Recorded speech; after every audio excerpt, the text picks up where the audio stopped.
자, 페이지 34쪽 보는데요. 뭐 지난번에도 얘기했지만 악기상이었습니다. 악기상의 대표적인 놈이 태풍이었죠. 열대 저기압이었습니다. 그래서 이 악기상으로서 첫 번째 태풍의 소개가 있었는데요. 태풍 열대 저기압이었고 태풍과 온대 저기압의 비교에 대해서 소개를 받습니다. 기억나십니까?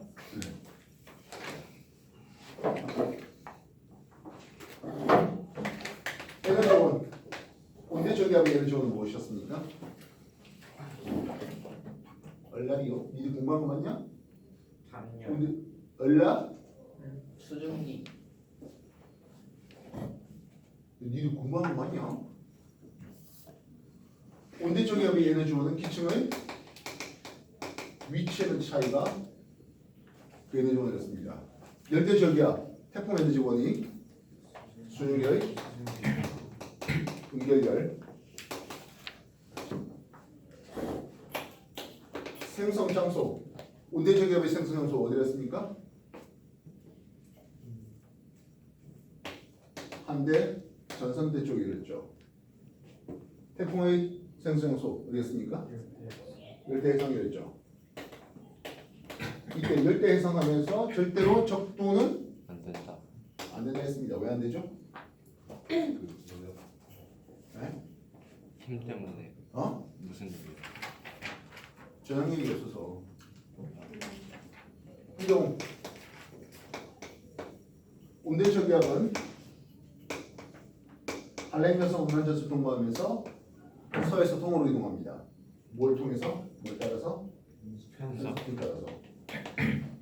반면 열대 저기압 위로 한 30도 정도 되는 데가 전향점인데요. 무역풍이 부는 곳과 편서풍이 부는 곳에 대해서 이런 포물선 운동을 한다 했죠. 언제 소멸해? 온대 저기압은 기층의 분리. 그래서 따뜻한 공기가 위로, 찬 공기가 아래쪽을 차지하게 되면 소멸한다 했습니다. 열대 저기압의 소멸은요? 그치? 상륙하거나 찬바. 찬바다로 하면서 소멸한다 했죠.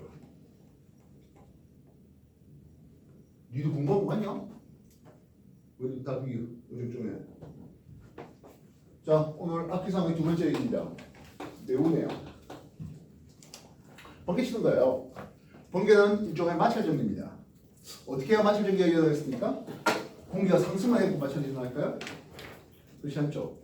그래서 매우는 처음에 공기가 상승하는 적은 단계가 있습니다. 근데 상승한 공기와 함께 하강한 공기가 있네요. 이때 번개가 칩니다. 위에 하강하면 소멸 단계가 오르죠. 그래서 이 부분 상승 공기와 하강 공기가 서로 섞여 있는 이걸 우리는 성숙 단계라는 것인데 여기서 번개 치는 것을 볼 수 있습니다. 결국에 마찰 전기가 필요하다는 거죠. 얼음이라든지 뭐 물입자라든지 뭐 공기와의 그런 마찰을 통해서 말입니다. 매우 정리해 주십시오.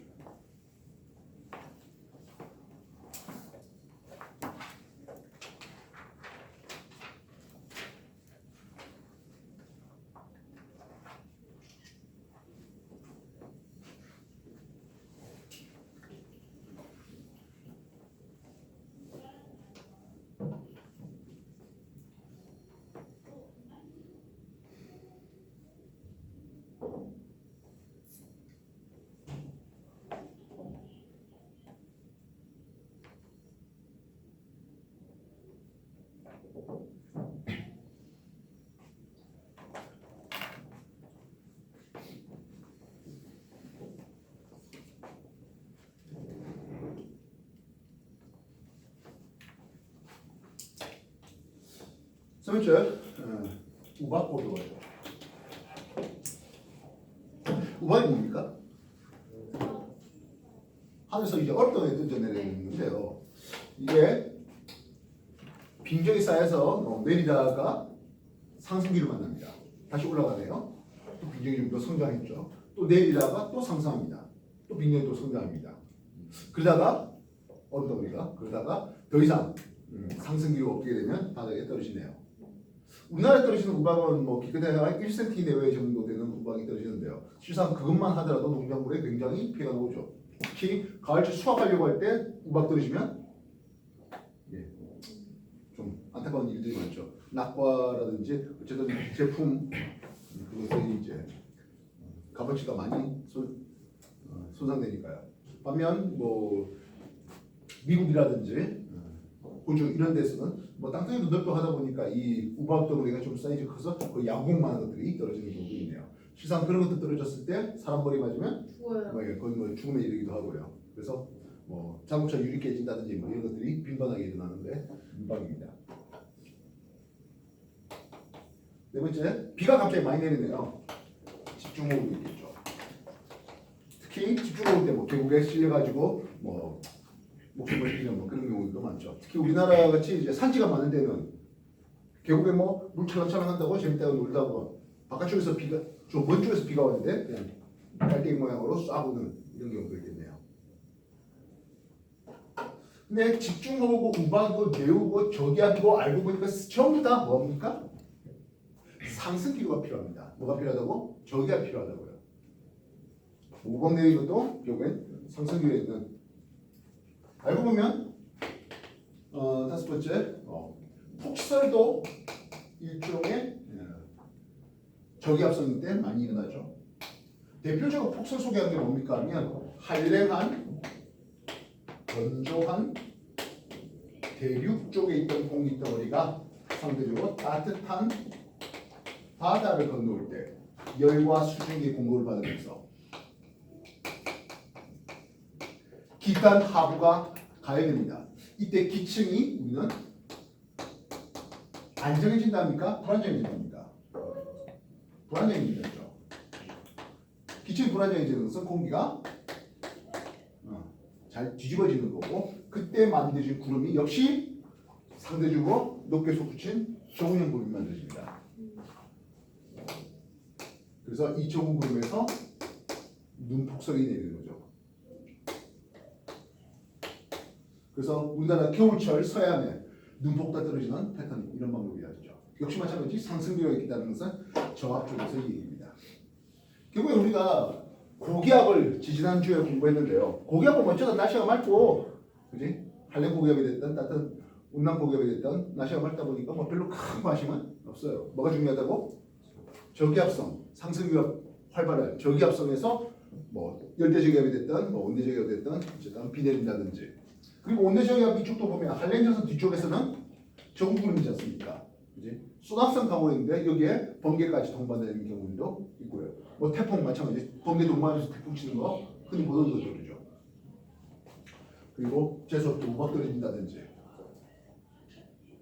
뭐 집중호우, 폭설 전부 다 이런 유의 기상에 해당할 수 있습니다. 정리 다시 해주십시오.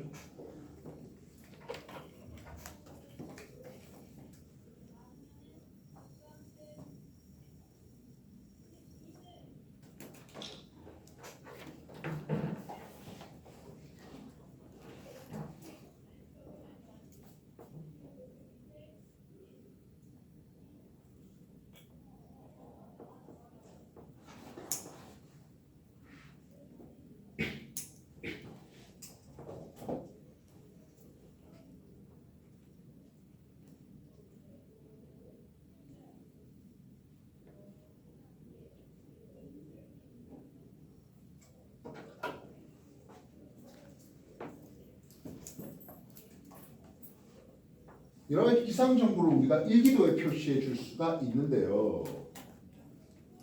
등압선을 그립니다. 앞에도 우리가 등압선에서 이런 사대꼬마의 등압선을 그렸습니다.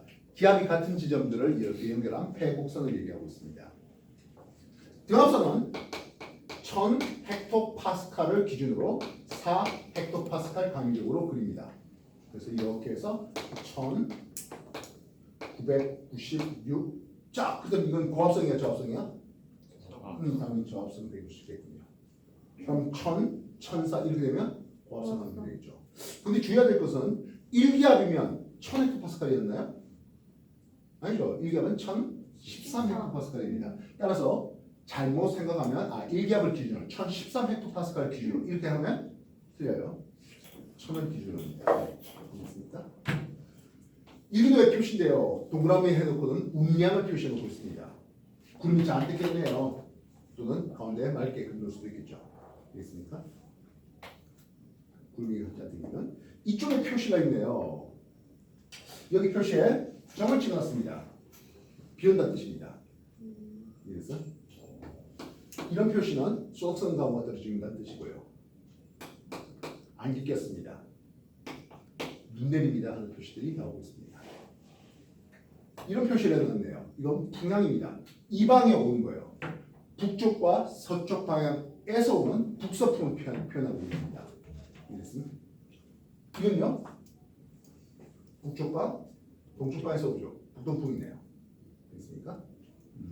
여기에 긴 날개와 짧은 날개를 준비하는데 긴 날개는 5m/s, 짧은 날개는 2m/s의 풍속을 표현합니다. 그럼 이렇게 되면 7m/s 되겠죠. 이해했습니까? 그리고 이쪽에 숫자 3개를 적어놓는데요. 여기 적는 것은 이제 기온과 있을 점에 대한 얘기인데 숫자 3개가 기압입니다. 3개의 숫자를 가지고 기압을 표시합니다. 우리 지표에서의 기압이 1기압에서 그렇게 크게 올라가거나 크게 내려가지가 않습니다. 그래서 0에서 4 사이에 써놨습니다. 그때는 1000헥토파스칼을 기준으로 하겠습니다. 그래서 나머지 세 숫자를 써놨습니다. 알겠습니까? 0에서 4 사이에. 그래서 예를 들어서 1, 2, 3을 써놨다는 것은 1012.3 헥토파스칼 이렇게 있는 거예요. 이해됐어? 다음 그러면 이 세 개의 숫자 기압 뒤에 있는 세 개의 숫자가 5에서 9 사이를 적어놨네요. 7, 8, 9라고 적어놨다면 이건 900 베이스가 됩니다. 978.9 헥토파스칼. 이해됐어? 다시 한 번 더. 이쪽에 등합선 2, 4, 5 적어놨습니다. 무슨 뜻입니까? 900이에요. 2인데 1000 이건 1024.5 헥토파스칼 이렇게 되는 거고요. 그래서 다시 885 어떻게 쓸래요? 988.5 헥토파스칼. 10의 자리와 1의 자리 소수 첫 자리만 적어놨습니다. 되겠습니까? 그래서 이 숫자를 보고 900 베이스인지 1000 베이스인지를 찾아내야 되는 거예요. 다시 한 번 더. 5에서 9 사이라면 900 베이스, 0에서 4 사이라면 1000 베이스예요. 알겠어? 물론 아주 슈퍼 태풍 같은 경우는 950보다 낮아진 중심 기압을 볼 때가 있습니다. 근데 아주 특수한 케이스잖아, 그거는. 그리고 그거는 어차피 조로상은 좁이 하다 보니까 그리고 중심 기압만 주로 표시하다 보니까 뭐 이런 표시가 나올 필요는 없지 않나 싶네요. 뭔 뜻이 알겠어? 자, 34페이지부터 시작되는 막비상 그리고 일기호에 대한 표시까지 있었습니다. 정리하시고요. 이제 세 페이지 남은 문제 전부 다 풀겠고 앞으로 계속 다음 주 오늘 주하고 다음 주까지 이런 기상현상에 대한 내용들의 문제들을 또 나눠주도록 하겠습니다. 많이 풀어보셔야 됩니다. 알겠어? 정리해라.